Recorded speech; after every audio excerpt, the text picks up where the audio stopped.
प्रधानमंत्री नरेंद्र मोदी की चर्चा पड़ोसी मुल्क पाकिस्तान में जमकर हो रही है।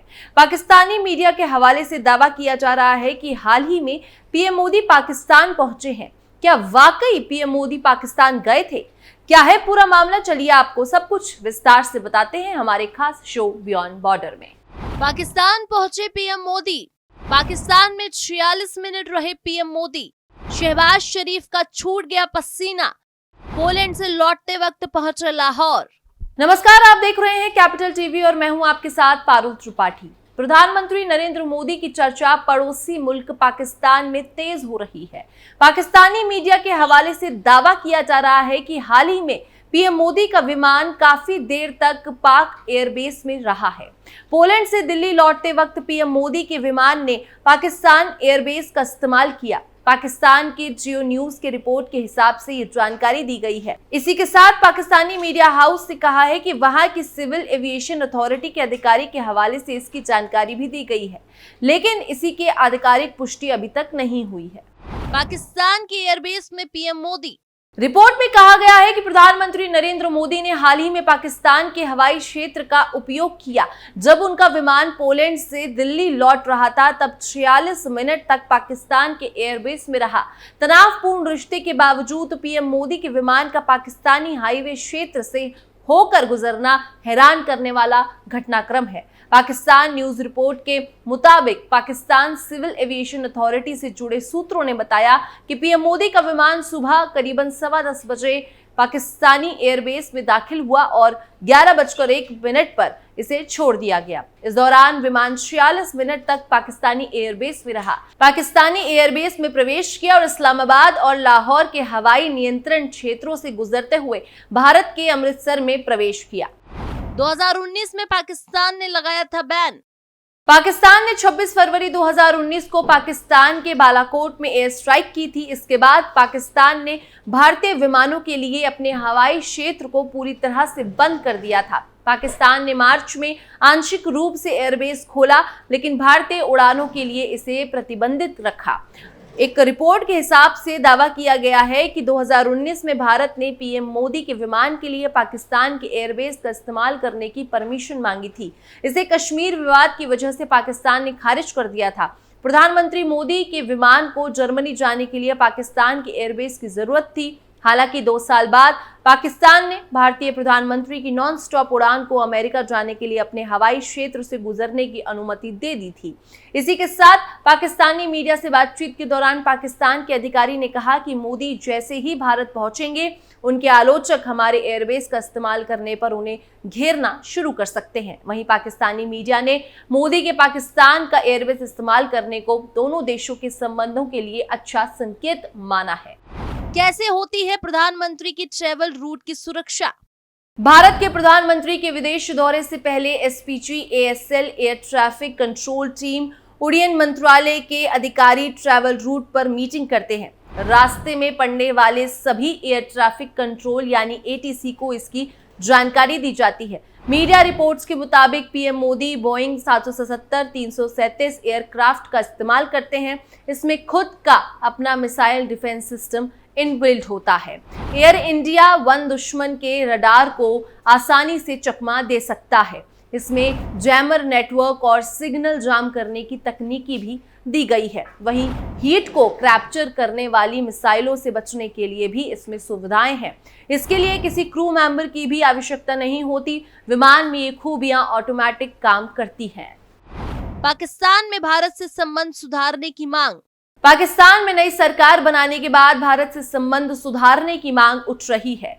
मार्च में पाकिस्तान के विदेश मंत्री इशाक डार ने लंदन में एक बैठक के दौरान कहा था कि पाकिस्तान का व्यवहारिक समुदाय भारत के साथ फिर से व्यवहारिक संबंध बहाल करना चाहता है। प्रधानमंत्री नरेंद्र मोदी ने भी शहबाज शरीफ के प्रधानमंत्री बनने पर उन्हें बधाई दी थी। वहीं जब मोदी तीसरी बार प्रधानमंत्री बने तब उन्हें पाकिस्तान के प्रधानमंत्री शहबाज शरीफ और उनके भाई नवाज शरीफ ने बधाई भेजी थी।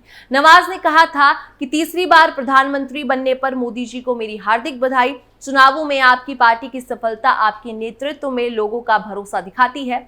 नवाज शरीफ ने आगे लिखा था कि आइए हम नफरत की जगह उम्मीद लाएं और इस मौके पर दक्षिण एशिया के 2 अरब यानी कि 200 करोड़ लोगों की किस्मत को बदलें। ये तो भारत और पाकिस्तान के संबंधों के बारे में था, लेकिन भारत के 8 पड़ोसी देशों में सिर्फ 3 दोस्त। भारत के 8 पड़ोसी देशों में पाकिस्तान, चीन और मालदीव का स्टैंड एंटी इंडिया यानी कि भारत के विरोध है। म्यांमार और नेपाल का रुख फिलहाल न्यूट्रल है, मतलब कि किसी के साथ नहीं है। 3 पड़ोसी भारत के दोस्त हैं, भूटान, श्रीलंका और बांग्लादेश। पिछले साल नई दिल्ली में हुए G20 शिखर सम्मेलन में भारत ने बांग्लादेश को विशेष तवज्जो देते हुए स्पेशल गेस्ट के तौर पर आमंत्रित किया था। भारत के पड़ोसी देशों के साथ रिश्तों की बात करें तो भूटान जरूरतों के लिए भारत पर निर्भर है। सीमा चीन से भी सटी है, दोनों को एक दूसरे की रणनीतिक जरूरत है। वहीं चीन के साथ रिश्ते इसीलिए सही नहीं है क्योंकि गलवान से डोकलाम तक कई सीमा विवाद चल रहे हैं। 1962 में जंग के अलावा 3 बड़ी सैन्य झड़पें हो चुकी हैं। नेपाल ने जो सरकार बनती है उसके हिसाब से भारत की तरफ रुख बदल देती है। पीएम ओली चीन समर्थक और साझेदार शेर बहादुर दोएबा भारत समर्थक हैं और पाकिस्तान और भारत के कश्मीर मुद्दे पर 1947 से रिश्ते खराब हैं। दोनों देश अब तक 4 जंग लड़ चुके हैं। म्यांमार में 2021 से सेना का शासन है। चीन की वजह से म्यांमार की सेना से संबंध रखना भारत की मजबूरी है। इसी के बाद 1971 में भारत पाकिस्तान युद्ध के बाद बांग्लादेश बना। शेख हसीना प्रो इंडिया है। विपक्ष अक्सर भारत विरोधी अभियान चलाता रहता है। मालदीव में संबंध सत्ताधारी पार्टी पर निर्भर करते हैं। 2023 में मोहम्मद म्यूजू ने इंडिया आउट कैंपेन चलाकर जीत हासिल की और अंत में भारत के पड़ोसी देश श्रीलंका की बात करें तो 2017 में चीनी BRI प्रोजेक्ट में शामिल होने पर संबंध खराब हुए थे। 2022 की आर्थिक संकट के बाद से रिश्ते अच्छे हो गए हैं, लेकिन अब इसके साथ ही शेख हसीना के भागने से और भारत का उन्हें पनाह देने के साथ ही बांग्लादेश में नई अंतरिम सरकार बनने से सवाल ये उठता है कि बांग्लादेश में भारत के बीच अच्छे रिश्ते थे तो अब दोनों देशों के बीच कैसे होंगे रिश्ते? क्या बांग्लादेश भी भारत के खिलाफ होगा? बांग्लादेश में अंतरिम सरकार बनने के बाद अब भारत से उनके रिश्तों में खटास आती दिख रही है। नई सरकार के आदेश के बाद भारत में सेवारत 2 बांग्लादेशी राजनयिकों को उनके कर्तव्यों से हटाकर वापस बुला लिया गया है। दिल्ली में बांग्लादेश उच्चायोग में प्रथम सचिव के रूप में कार्यरत शबन महमूद को उनके अनुबंध की समाप्ति से पहले इस्तीफा देने के लिए कहा गया। इसी की तरह कोलकाता में बांग्लादेशी वाणिज्य दूतावास में इसी पद पर कार्यरत रंजन सेन को भी उनके कर्तव्यों से बर्खास्त कर दिया गया। बता दें कि बांग्लादेश में हिंसक प्रदर्शनों और पूर्व प्रधानमंत्री शेख हसीना से देश छोड़कर भाग जाने के बाद नोबेल पुरस्कार विजेता मोहम्मद यूनुस के नेतृत्व में अंतरिम सरकार की स्थापना हुई है। हिंसा के चलते ही पूर्व प्रधानमंत्री शेख हसीना इस्तीफा देकर भारत भाग आई थी।